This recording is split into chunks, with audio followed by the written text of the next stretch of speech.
morning, viewers. You are still with me, Farida Doa Valentina from Studio 1 Central Jakarta, bringing you the latest news for today.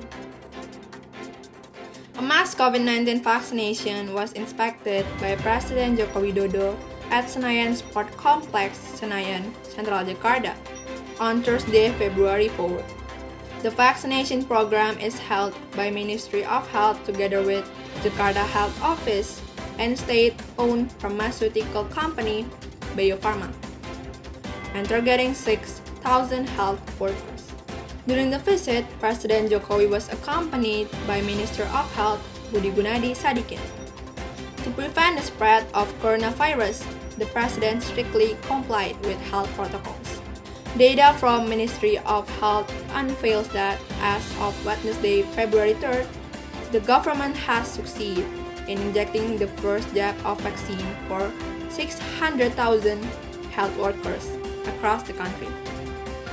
Ministry of Health will continue to make improvements to speed up the vaccination program. They are targeting 181.5 million Indonesians, so that herd immunity can be achieved within 1 year.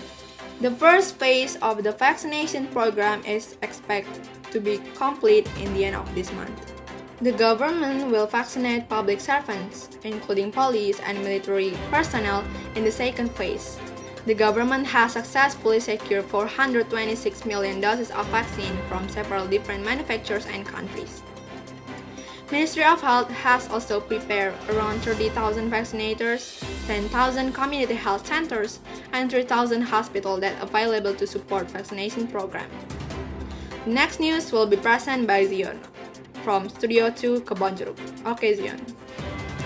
Thank you, Farida, for the chance. I'm Zion from Studio 2 Kebonjeruk, and now I will read the second news. Second news comes from Kristen Gray, an American to be deported after her tweets went viral. An American woman said to be deported from Bali after her Twitter thread promoting the island as a cheap and LGBT-friendly option for foreigners during the pandemic went viral. The tweets that went viral caught the attention of immigration officials.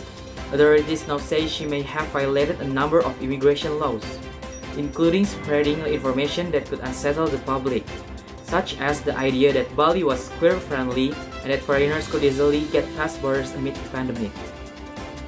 But Ms. Gray says she is being targeted because she spoke out about being LGBT and says that Indonesians are racist and that they attack her because she is black. Even though the Balinese are mostly Hindu, Indonesia is the largest Muslim majority nation where its LGBT community has faced discrimination. Ms. Gray is being held at an immigration detention facility and will be deported as soon as the flight is available. Gray moved to Bali, Indonesia with her girlfriend a year ago, describing it as the perfect medicine. In her tweets, Ms. Gray raved about Bali being LGBT-friendly and talked about the lower cost of living there. She had also promoted the sale of her ebook titled Our Bali Life is Yours, which is said to have links to visa agents and tips on how foreigners could get to the country. It's a guide breaking down how we did it and how you can do it too, said one of the now deleted tweets. Gray had added, "The island has been amazing because of our elevated lifestyle at a much lower cost of living. I was paying $1,300 for my LA studio. Now I have a treehouse for $400. She is also accused of working without a business visa. In response to the deportation announcement, Gray told reporters that she is not guilty. "I have not overstayed my visa. I am not making money in Indonesian rupiah. I put out a statement about LGBT and I am deported because I am LGBT." And that's all for the second news. The next news will be presented by Adela from Studio 3 Senayan, Kebayoran Baru. Okay Zion, thank you for the change. I'm Adela Devarini from Studio 3, Senayan, Kebayoran Baru. An Indonesian passenger plane carrying more than 60 has gone missing shortly after takeoff from Jakarta. Aviation authorities say they lost contact with Sriwijaya Air Flight SJ182 shortly after left Jakarta Airport for Pontianak in West Kalimantan Province. Now search and rescue operations are ongoing. For the last hour, correspondent Debby Devira is joining us from Thousand Island. We understand authorities now do suspect the plane may have crashed. Well, it's right there. The National Search and Rescue Agency or the SARS said it has difficulties in actually confirming if the aircraft had crashed because the plane was not emitting its emergency indicator transmitter or ELT. Now the function of ELT is to help indicate if there's been an accident. Authorities are unsure why the aircraft is not emitting its ELT. President Joko Widodo said the missing plane had been instructed to make maximum effort in research by the authorities. Just held a press conference a while ago, and Basarnas said it has deployed several assets to the water near Lake Iceland and Lancing Iceland, which are parts of Jakarta Thousand Island region. The coordinates of the missing aircraft have been found by the Indonesian Navy, so now research can be deployed to those coordinates.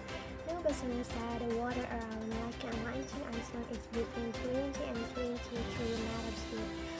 Local reports are saying that family members of the passengers on board the flight have started to arrive at the Soekarno-Hatta International Airport, where the plane departed, and also family members have arrived at the airport in Pontianak, Kalimantan, where the plane is supposed to arrive.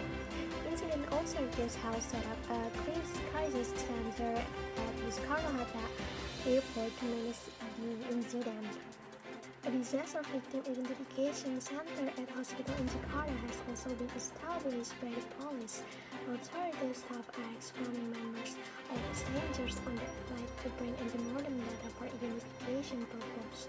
Then, back to studio. Alright, Debby Devira from Thousand Island, thank you for the information.